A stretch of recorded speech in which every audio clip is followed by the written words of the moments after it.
Hello friends, welcome back to my channel. इस video में मेरे को आरजीएस मेंस की राइटिंग प्रैक्टिस के बारे में कुछ बात करनी है।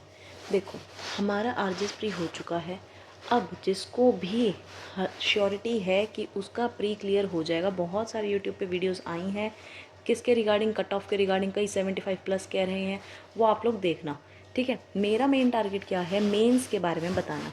क्या कि अगर सबको जिन जिन को श्योरिटी है कि उनका प्री क्लियर है, तो बिना टाइम वेस्ट करे, एक दिन भी हम वेस्ट नहीं करना है और क्या स्टार्ट कर देनी है, मेंस की आंसर राइटिंग। देखो, तुम्हें बहुत सारी टेस्ट सीरीज़ मिल जाएंगी, कोई इशू नहीं है, कोई भी तुम बाय कर सकते हो। अब क्या है उसमें, तुम्हें सिर्फ और सिर्फ लिखने की प्रैक्टिस करनी है। अब ये तुम्हारे ऊपर है, तुम्हें टेस्ट सीरीज़ ख़रीदनी है नहीं ख़रीदनी है। बेनिफिट होता है टेस्ट सीरीज़ ख़रीदने से भी कि तुम्हारा रूटीन बन जाता है। बट क्या है, तुम्हें आंसर लिखने से मतलब है, चाहे तुम कहीं से भी क्वेश्चंस उठाओ। ठीक है, देखो, जब तक रिज़ल्ट नहीं आ रहा प्री का और जो बच्चे श्योर नहीं हैं, तो आई गेस लिखने में तो कोई भी नुकसान किसी का भी नहीं है।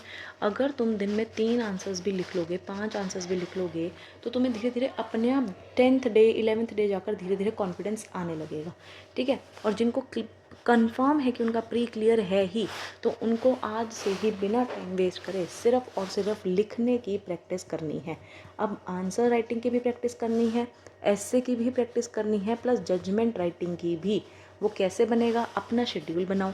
एक दिन हिंदी ऐसे कर लिया, अगले दिन इंग्लिश ऐसे कर लिया, पर ये चीज़ लिख लो कि तुम्हें 3 आंसर तो डेली लिखने ही लिखने हैं। क्योंकि देखो, सपोज अगर तुम 3 का टारगेट बना के चलोगे, तुम्हें क्या लगेगा, 3 तो बहुत ही कम बता रहे हो मैडम, 3 में तो क्या ही होगा हमारा। नहीं, तुम ये देखो, अगर तुम 10 दिन तक लगातार 3 क्वेश्चन भी लिख रहे हो, 11th डे तक तुम्हारे 30 क्वेश्चन तुमने खुद अपने हाथ से लिखे होंगे।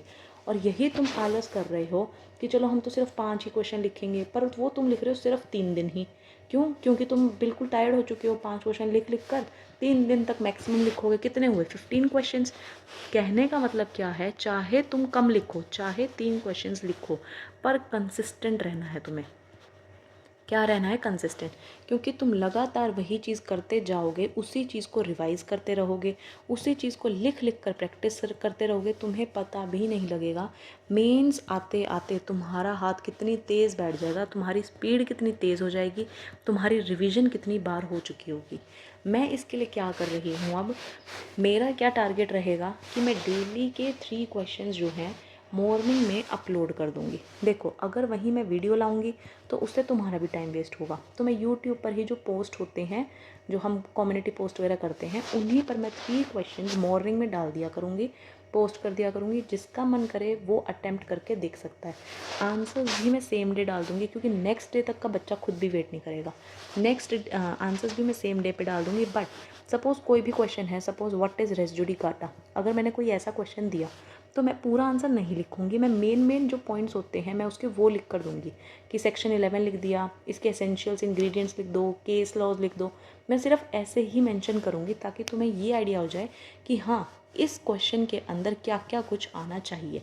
ठीक है, क्योंकि अब मैं सेक्शन 11 को पूरा तो डिफाइन नहीं कर सकती। अब इस चीज़ में क्या है, तुम अपनी ईमानदारी दिखाओगे, तुम अपने साथ लॉयल रहोगे। क्या, अगर मैंने दिया है ये क्वेश्चन, अगर सपोज़ तुम्हें ये नहीं पता, तुमने अभी ये सब्जेक्ट नहीं पढ़ा, या सपोज़ ये टॉपिक नहीं पढ़ा, कोई दिक्कत नहीं है, तुम रेसिड्यू डिकाटा पढ़ लो, पढ़कर फिर उसको लिखो, बट प्लीज़ लिखो।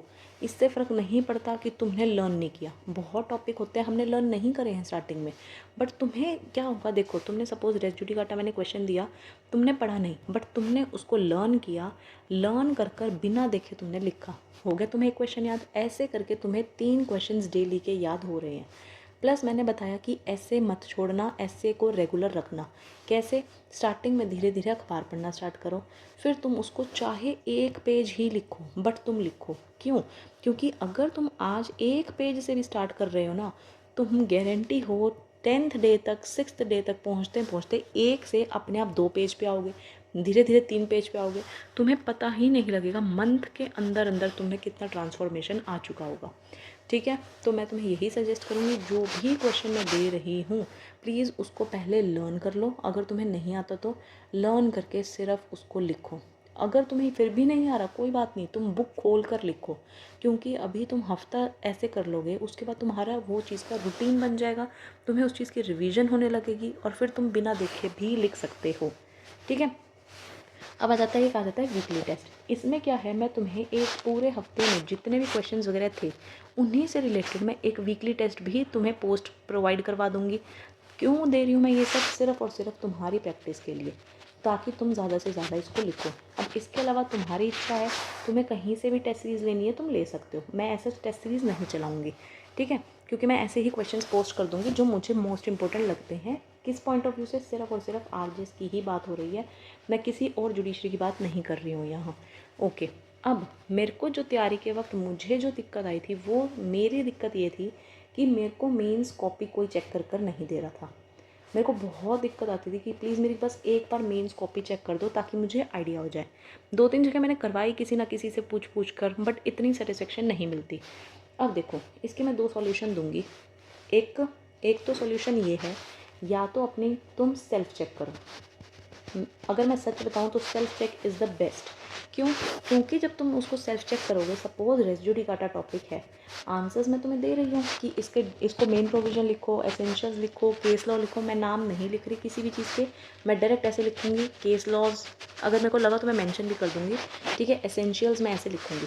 तुम्हें सेल्फ चेक क्या करना है, अपनी बेयरेक्ट खोलो, बेयरेक्ट है तुम्हारे खुद के नोट्स भी होंगे, उसको खोलो, रेसिड्यू डिकाटा को उसमें से मिला। भाई क्वेश्चंस का काम मैंने तुम्हें दे दिया, क्वेश्चंस तुम्हें ढूंढने की ज़रूरत है नहीं, बस इन क्वेश्चंस पे ट्रस्ट करना। ये बहुत इंपॉर्टेंट क्वेश्चंस होंगे आरजेएस के। ठीक है, क्वेश्चंस मैंने तुम्हें दे दिए, तुम्हें आंसर्स खुद चेक करने हैं, बल्कि तुम चेक करोगे ना, तुम्हें उस चीज़ का फ़ायदा होएगा। कैसे? तुम रिवीजन भी कर पाओगे और तुम अपनी खुद की जो भी मिस्टेक्स है वो ढूंढ पाओगे ढंग से और उसको करेक्ट कर पाओगे। देखो, बस इसमें सिर्फ और सिर्फ एक नुकसान ये है कि हाँ, तुम्हें जहाँ पूरा क्वेश्चन पेपर करने में, लर्न करने में जहाँ 3 घंटे लग रहे थे, अब अगर तुम उस चीज़ को चेक भी करोगे तो ज़्यादा से ज़्यादा 1 घंटा और लगेगा। बट तुम ये देखो ना, तुम्हें बेनिफिट कितना हो रहा है इस चीज़ से कि तुम खुद चेक कर पा रहे हो, रिवीजन हो रही है, गलतियाँ खुद ढूंढ पा रहे हो। ठीक है, क्योंकि मैं बता देती हूँ, अभी भी जब मैंने आरजेएस मेंस की प्रैक्टिस स्टार्ट करी थी, मैंने अपना आधा टाइम तो इस चक्कर में वेस्ट किया कि मैं अपनी आंसर शीट किससे चेक करवाऊँ, कहाँ चेक करवाऊँ, कौन सा ऑथेंटिक सोर्स है। क्योंकि अगर मैंने टेस्ट सीरीज़ ली, बाई चांस उन लोगों ने ढंग से चेक नहीं करी, तो सिर्फ ऐसे टिक मार के दे दिए, तो 3 में से डायरेक्ट 2 नंबर दे दिए, तो मुझे कैसे पता लगेगा वो चीज़ सही है कि नहीं। इस वजह से लास्ट में मैंने ऐसे ही किया, मैंने सेल्फ चेक पर ही अपना यकीन रखा और जो मुझे लगा मैं चेक करती रही। ठीक है, ये है बेस्ट तरीका। दूसरा, कोई चाहता है कि मेरी आंसर कॉपी कोई चेक करके दे दे। देखो, मैंने पहला तुम्हारे फ़ायदे का बताया कि सेल्फ चेक करोगे तो बेस्ट रहेगा। आंसर कॉपी कोई चेक कर दे दे, मैं चेक कर दे दूँगी, I have no problem at all. But देखो, अगर मैंने कोई भी फ़ीस नहीं ली इस चीज़ की, तुम कहोगे फ्री में कर रही है मैडम, तो पक्का गलत चेक किया होगा, ये चीज़ सब जानते हैं। ठीक है, कोई ना कोई टोंटबाजी आएगी ही आएगी, इसलिए मैं पहले बता देती हूँ, अगर किसी को भी अपनी कोई भी आंसर कॉपी चेक करवानी है, मैं उसको चेक करूँगी। बट मैं बता देती हूँ, एक कॉपी कम से कम मैं 2 डेज़ या 3 डेज़ के बाद रिटर्न करूँगी। फर्स्ट ऑफ ऑल तो ये चीज़, 2 से 3 दिन के अंदर तुम्हें वो आंसर कॉपी मिल जाएगी, प्लस बिल्कुल ऑथेंटिक होएगी वो चीज़।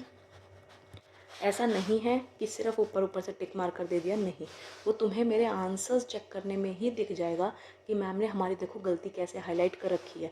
केस लॉज मैम ने बकायदा नाम लिख रखा है जो भी मैम को इम्पोर्टेंट लग रहा है। ठीक है, छोटी छोटी गलतियाँ जो भी मुझे लगेंगी, मैंने पहले ही बता दिया, मैं बिल्कुल ऑथेंटिक तरीके से चेक करूँगी, तभी 2 से 3 दिन मांगे। क्योंकि अगर मैं एक ही दिन बोलती तो ये पॉसिबल नहीं था, अगर तुम लोग ज़्यादा बच्चे हो गए तो कैसे मैं चेक कर दूँगी। बट अगर तुमने आज कॉपी दी है, 2 से 3 दिन में तुम्हें बिल्कुल ऑथेंटिक तरीके से मिल जाएगी। और अगर कोई चेक करवा रहा है, देखो फ्री में करूँगी तो तुम्हें भी उस चीज़ का यकीन नहीं होगा, मानो मेरी बात। इसलिए इसकी फ़ीस भी मैंने बिल्कुल मिनिमल रखी है, 150 पर कॉपी रखी है। वो तुम्हारी इच्छानुसार है तुम्हें कितनी करवानी है, बट मेरा प्राइस बिल्कुल मैंने कम से कम रखा है 150, क्योंकि मैं भी उस चीज़ पर मेहनत करूँगी और वो तुम्हें, मैं जब आंसर्स चेक करूँगी उसमें तुम्हें विजिबल होगा कि हाँ, मैम ने बिल्कुल हमें कॉपी सही चेक करके दी है, तुम लोग उस चीज़ से 100% सेटिस्फाइड होगे। ठीक है, और अगर किसी को है, मैं अपनी आंसर कॉपी भी खुद की भी कॉपी शेयर कर दूँगी। ये चीज़ मैंने सिर्फ इसीलिए बोली क्योंकि जब मैं तैयारी करती थी मुझे चेकिंग के लिए बहुत इधर उधर भटकना पड़ता था, और पेपर के टाइम में टाइम वेस्ट करना बिल्कुल भी लाजमी नहीं होता। इसलिए मैं चाहूँगी इस टाइम पे सिर्फ़ और सिर्फ आप लोग अपनी प्रैक्टिस करो जितना हो सके। किस चीज़ की प्रैक्टिस? आंसर राइटिंग की। लिख लिख के प्रैक्टिस करो। ये जो मेरे क्वेश्चंस हैं, कल या परसों से डेली आपको 3 क्वेश्चंस मिला करेंगे। जिसको जैसे ठीक लगे वो वैसे अटेम्प्ट करे, जैसे उनको चेक करना है वो वैसे चेक करे। जो कुछ पूछना हो वो कमेंट्स में पूछ सकते हैं, कोई भी प्रॉब्लम नहीं है। किसी को अपनी आंसर कॉपी चेक करानी है तो आप लोग मुझे डायरेक्ट DM करना। मैं नंबर बता देती हूँ, 9467909095। आप लोग इस पर DM कर देना, अपनी कॉपी भेज देना, मैं तुम्हें बता दूँगी। ठीक है, मैंने बता दिया जो भी था। अगर कुछ और भी पूछना हो आप लोग पूछ सकते हैं। Okay, till then take care, bye bye.